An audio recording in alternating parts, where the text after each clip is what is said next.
Your return is much appreciated by the CoinSeries channel. Request from viewer is, who is your favorite CEO and who is the best coin for you? You can also comment your opinion.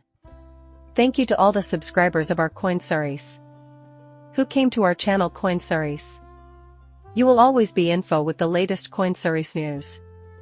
Number 1, CEO Brad Garlinghouse XRP and Ripple. Number 2, CEO Grayscale SEC. Number 3, CEO JP Morgan Bitcoin. Number 4, CEO Brian Armstrong Coinbase. Please like my video and subscribe my channel.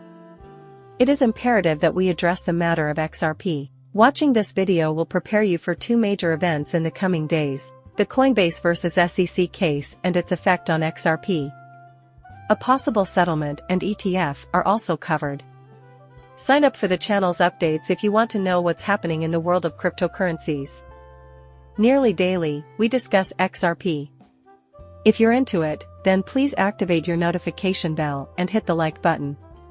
With that out of the way, let's talk about this in detail and get down to brass tacks.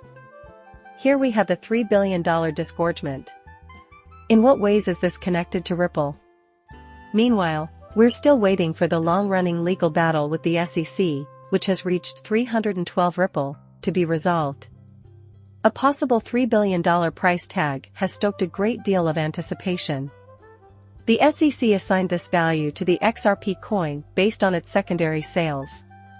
We now know for sure that the court is considering the viability of this, because Ripple has long disputed it.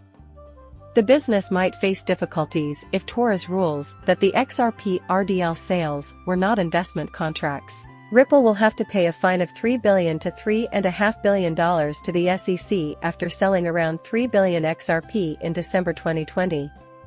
They are now responding to the news that the company is facing a lawsuit over its regulatory assets. The SEC has also defended this specific collection of lawsuits. The company was able to raise $1.3 billion in 2013 from the sale of unregistered securities.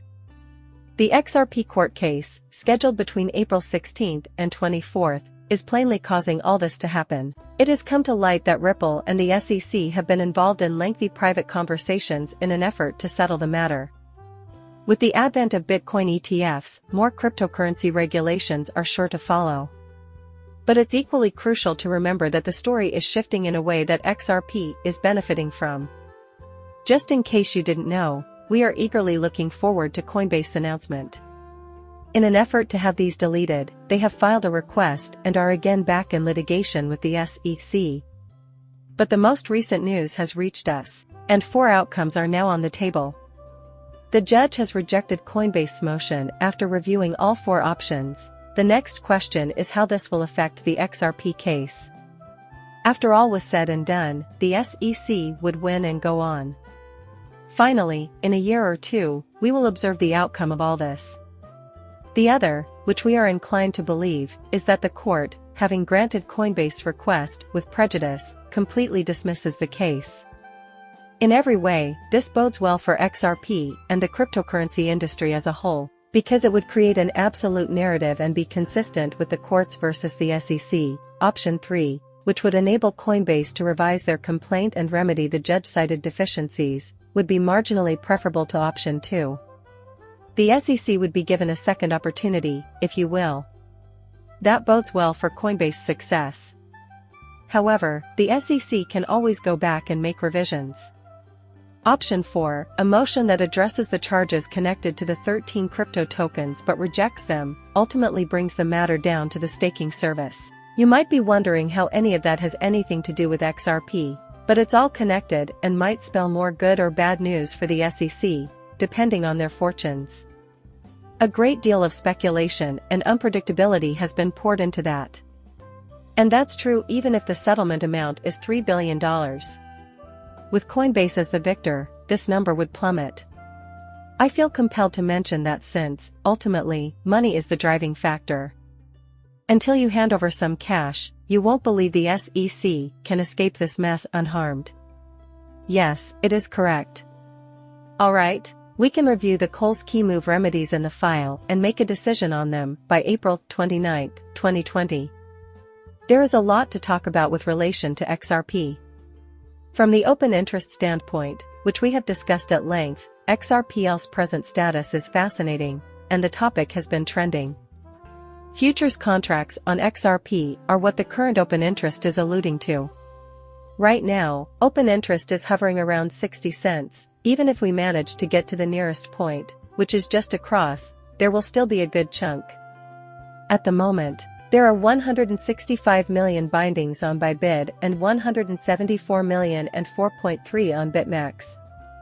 Therefore, XRP is currently enjoying a meteoric rise in popularity. Also, open interest usually goes up as prices go up, and XRP is now sitting pretty. On around a fifth of an occasion, we find I anticipate a dramatic increase in open interest once we have more information. In fact, it may become apparent as early as January 17th. With a steady trajectory near the 57 level, the day shows no signs of slowing down.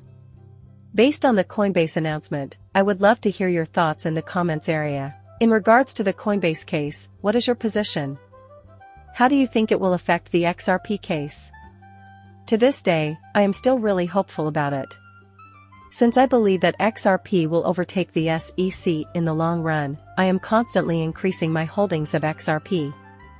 Whatever you do, I'd really appreciate it if you'd subscribe and let me know in the comments. See you later, goodbye.